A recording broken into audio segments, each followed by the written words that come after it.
Hi, my name is Ariane Louis-Seize. I'm the director and co-writer of Humanist Vampire Seeking Consenting Suicidal Person, which will play at the Fantasy Film Fest.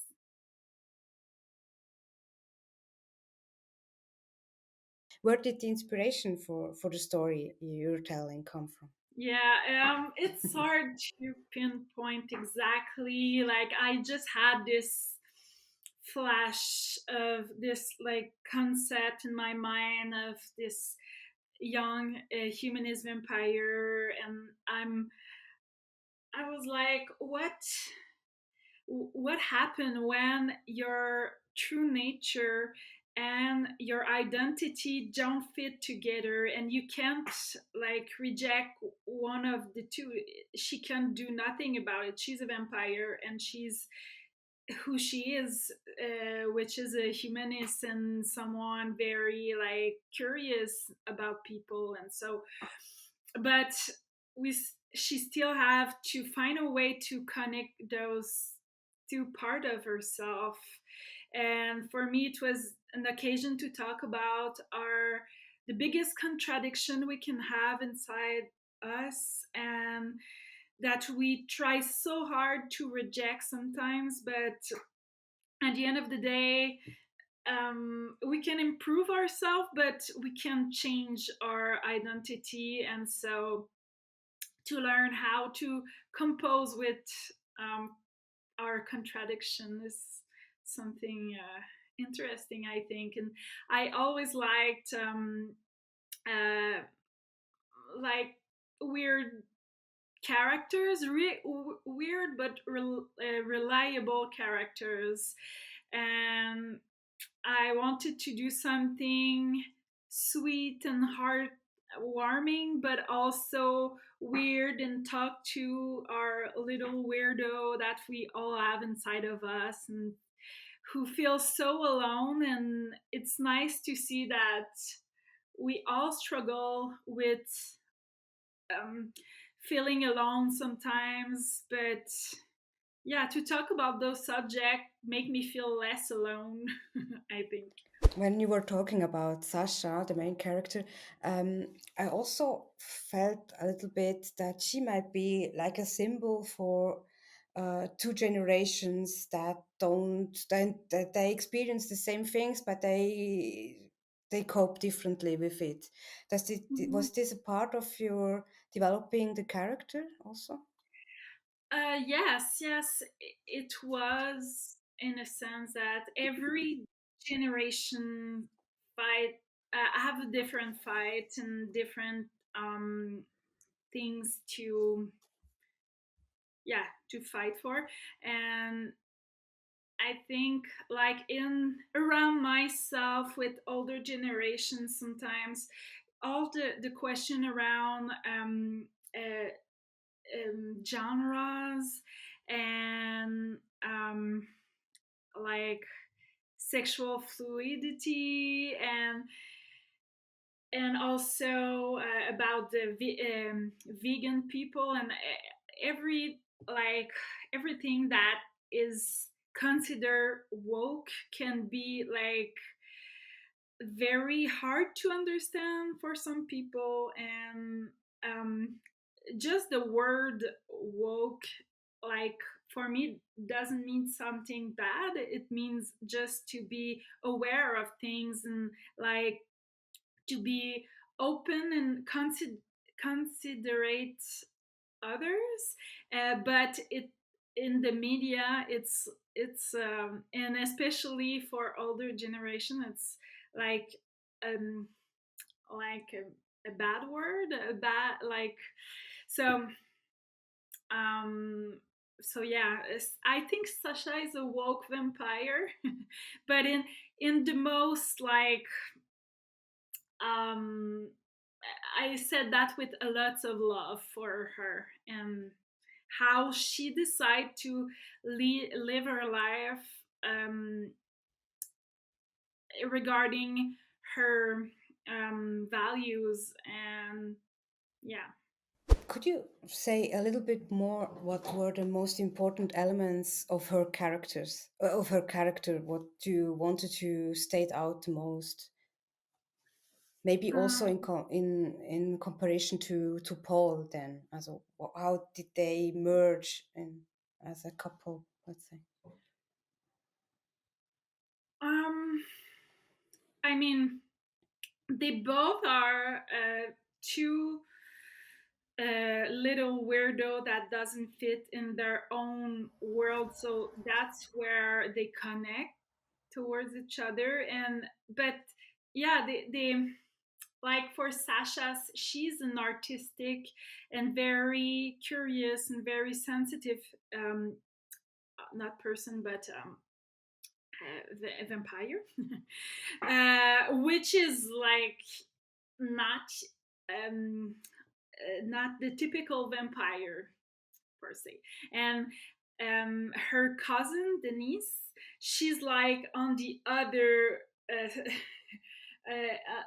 On the opposite of the spectrum, so she's very alone in her position. And Paul, he's like, he just can't feel nothing because he feels so different from people. And since his like since his childhood, he feel like he can't understand people, and people are so mean with him. So to pursue death for him is more like to push himself to feel something. And sometimes when you are close to death, it give you like I don't know, like a reason to live, or at least a pulsion of life. So yeah, and they both have like their struggle are compatible. So so yeah, that's what the was the idea between the intersection of those two characters. But for Sasha, we really like, they are both so lonely, and at the end of the day, they just want to have a friend and to feel that they belong. So yeah. Could you say a bit more about the two actors who chose to play both of them? How did you find them? What did they maybe also particularly add to the characters? Sarah Monpetit, who plays Sasha, I already have her in mind because I felt that I don't know, she's really like mysterious, but she has something very soft in her eyes, and a big she have depth in her way of playing. And so I thought maybe she she can be a 68 years old woman in a body of a teenager. I feel that she is meant to play a vampire as well. Like, she have this weird aura, and I like playing with attraction and repulsion. So that's what I think she was good at, like to be, something is off with her, not with Sarah, but with her interpretation, um, and but also like you want to cuddle her. So and but I still audition her, and she was. I hope she was funny as well, because I wanted so bad to work with her, and she was funny in her own weird way, and it was perfect. And Felix Antoine, who played Paul, I discovered him in audition. Honestly, for Paul, I didn't have anyone in mind, so I just work with a casting agent who helped me find people, find the good actors. But Felix Antoine, it was the first one who come with a strong proposition, which were was close to my the idea that I have for the characters.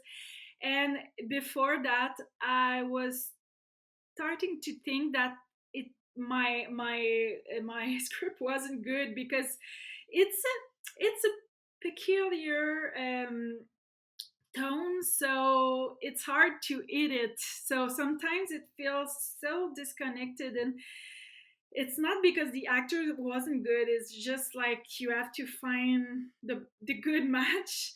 And when I met Felix Antoine, a big weight was lifted on of my shoulder, because I was like, okay, no, it's not the text, is not the dialogue, it's just like it can be good.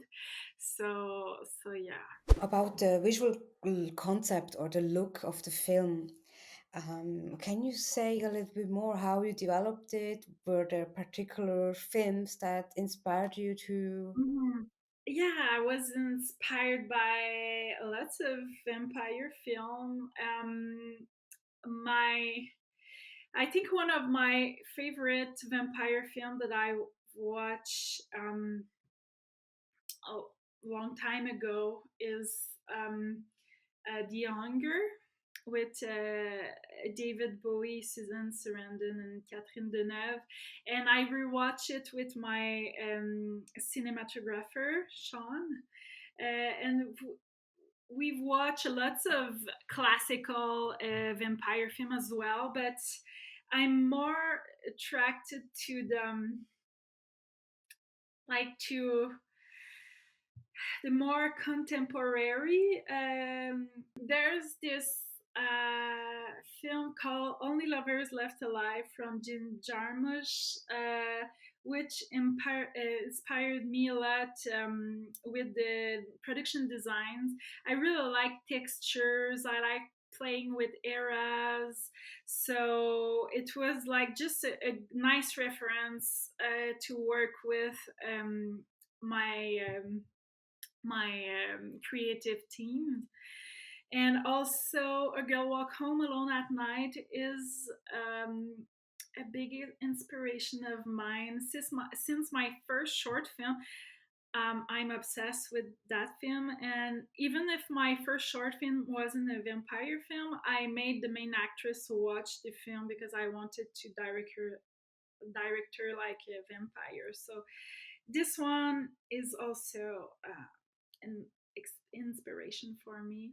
And I can add Under the Skin, which is not a vampire film, but it's still um, a non-human character who at some point want to experiment what it is to be human and start to feel like human feelings.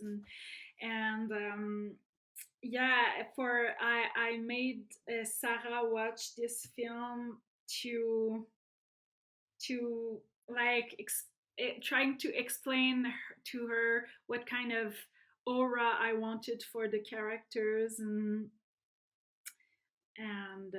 yeah, Do you have favorite vampire character through all the films you watched? it's like I'm very characters driven, so all the references that I gave are like the characters in those films was very strong for me. And so same answer. I assume all the references you gave that are all vampires that are have they try to keep in touch with their human side, or Mhm. they are not the brutal beasts. This is what you find that Yeah, fascinating, I guess, right? Or, yeah, mhm. exactly, because I like digging in our darker side, but um I like when the line between good and bad is blur. So for me, it's not interesting to do like very bad vampire, bloodthirsty vampire who is just about killing. I like to talk about the fight that they have inside them. And Yeah, and it's just a playground to talk about our contradiction as well, but with vampire characters, people feel, and I feel as a filmmaker as well, less confront, more like um, it's not us, it's vampires, but it's nice to play with like what we, the society we are in, translate to vampire worlds. You had a lot of night shoots, or no, not of night scenes at least. Was it difficult to coordinate, organize these shoots? Yes, it was complicated because n- not only it was night shoot, but we had lots of famous actors here in Quebec who are very busy, and also we had 47 location for 29 shooting days or nights. So it was a big puzzle to make that work for sure.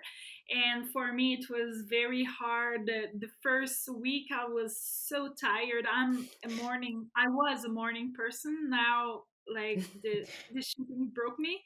I never get back to the morning person I was, but for the few first days it was like how I can be functional. But at some point we all managed to turn into like um, more night people, and yeah. So you actually turned into a vampire yourself. Yeah, exactly. Yeah. I'm I don't need blood to survive, but except for that, I'm a little bit vampire myself. Okay. What were the biggest challenges for you in this first feature film? Yeah, I think the biggest challenge for my first feature film is for sure to not put too much pressure on me, because the pressure I can put on myself, because of course I wanted for my first feature to works, and I really liked the script as well, and I co-write it, so I want to make amends to the beautiful character we've created with Christine. So yeah, I struggle a little bit with the tone in my head was so clear, but I sometimes, because we shoot like not in order things, sometimes I was like, is this on the is this the good tone? Is it too big?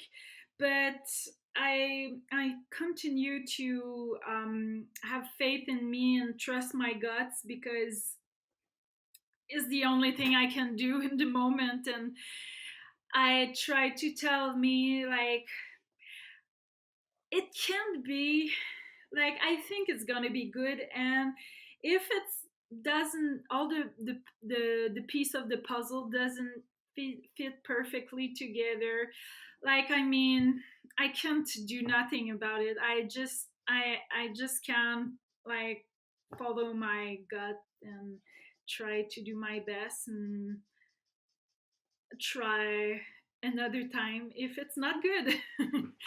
But yeah, it's hard, the balance between the confidence and the doubt, the self-doubt can be challenging, especially when you're tired.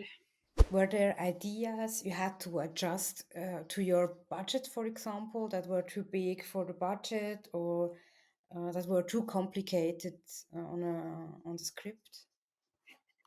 Yeah, I had some, because at some point the film was supposed to start in the 50s, and so there was another beginning in addition to what you see. So, but it was another era. The planning for the shooting was already very tight, and for me, the tone of the film was very precise, and the work with the actors was my priority. So I was watching like the schedule, and it was too tight, and so I decided to cut the 50s and to start with the clown scene and in the 80s. And I think it was the best decision.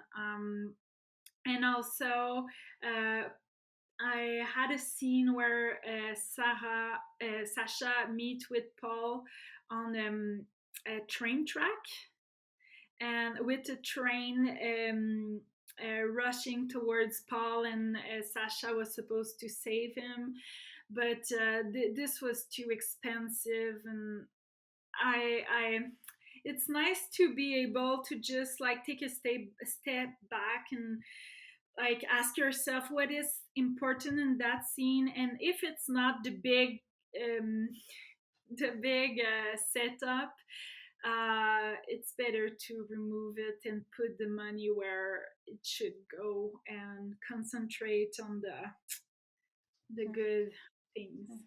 If you think back to the beginning, let's say, was there a moment when you said, "Yeah, now I'm ready for to do my first feature-length film"? And do you think it was the right moment? Yeah, I think it was the right moment to do my first feature for sure, and I felt ready for. I did seven short film before my first feature, and the two last short film I was ready, and after the shooting, I've always like felt okay. I can take a 2 day off, but I want to continue with this team and to dig more into the characters that I create. So I felt that yeah, I was ready. It was a good time. What is the part of filmmaking you like the most, from conceiving the idea, let's say, to really shooting or presenting it to the festival? I have love and hate for every stage of the process. I mean, writing a script is very fun, and it's like I really like it, discover characters that I'm intrigued of and let them like communicate with me. It's like trying to is the feeling for me is like I find something that already exists inside of me, and just like try to discover what it is. So it's a nice feeling, but at some point, like when you're rewriting and rewriting, and it's you feel so alone, and it's hard. So at that stage, I can't wait to find like to direct the film and work with my creative teams and be more in the concrete. But it's also like hard to realize that what you have in mind when you write, it's too expensive, or it's not really feasible for so many reasons. Um, so at some point, it's hard to see like limit the limits of what you can do. But yeah, I think and after like going to festival, it's so nice. I really like. I'll say it's my favorite ball. Just like know that you can't do anything about it anymore, and the film is done, and maybe you have regrets at some point, but you are so proud of what you achieve, and now it's just like meeting with the other filmmakers in festival, and also with the audience. And yeah, I really like creating the music as well, because at that point of post production, when you're picture lock and you're just like color correcting, doing music and sound designs, you're just improving the movie more and more. And what, like, it's just a more calming for me, this stage of the process. Can you then maybe say a few words how you created the soundtrack, the sound design for the film? Yeah, I work with the same music composer for a few projects now, and I like to go to his place, to his studio in the countryside, and we watch the film together. It's very instinctive how we work together. So we watch the film, and I tell him more how I want people to feel and what I had already in mind, but I always stay very open to his proposition, and after, like, I try to build on what he proposed to. um Sometimes I'm like, it's maybe too dramatic now, I keep that, but I would love to add a flute, maybe, to bring something like more joyful. And as I said, I like to mix um, tension, but joyful moment as well. So we work like that together, and it's nice because with the first draft of editing, we start that process at that stage, so it helps also the editing, and the editing can help the music as well, so it's nice. Your film premiered in Venice last year, right? Yeah. And it traveled to different festivals in the meantime. Um, the reactions of the audience, were do you recall something that really surprised you, or that you particularly liked, or that particularly touched you? Yeah, I mean, the premiere at Venice, it was bigger than I can imagine. It was a very nice moment to live that with a big part of my crew, and we had a standing ovation for like 5 minutes after the movie. So that was very something emotional for us. But I remember one weird thing is we just had this big standing ovation, and we felt like rock star, and we just walked to do the Q&A after the standing ovation, and a woman grabbed my arm, and I was sure she was about to tell me how great the movie was, but no, she tells me, did you really kill the bat in the gym when Paul smashed the bat? And I was like, no, it was a puppet. But I it was so weird to live this like rock star moment, and the first person who grabbed me asked me that. So that was surprising. And it's also nice to see like the difference when I show my movie at TIFF. I screen my movie at TIFF. It was nice to see how English people react to the subtitle, and French people react to the actual jokes. So, like, these two waves of reaction was actually very fun to watch. And sometimes people laugh at plays that for me, it wasn't a joke. So sometimes it's impressive to see people what laugh that much when other people comes to me afterwards and telling me it's so, I was so sad at this moment. I didn't understand why people laugh, and I was like, me too, I'm so sad for the characters at this part. But yeah, that's the thing when you play between two tones, and it's nice to see the different reactions. Do you already have new ideas in mind, and will they be into fantasy or into this genre?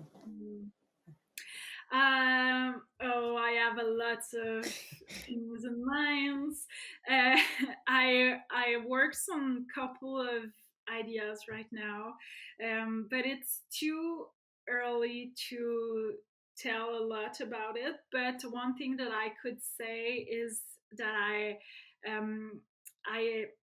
I'm working on a TV adaptation of Humanist Vampire, and in English. So that that will exist at some point, Cool. and a couple of other feature ideas that I work on. It's always like a mix of tones in a different proportion sometimes. So yeah. Is it for one of the big players that you're adapting it to a series, or? I can't Okay, uh, I I see. can't discuss that yet. Yeah. Okay.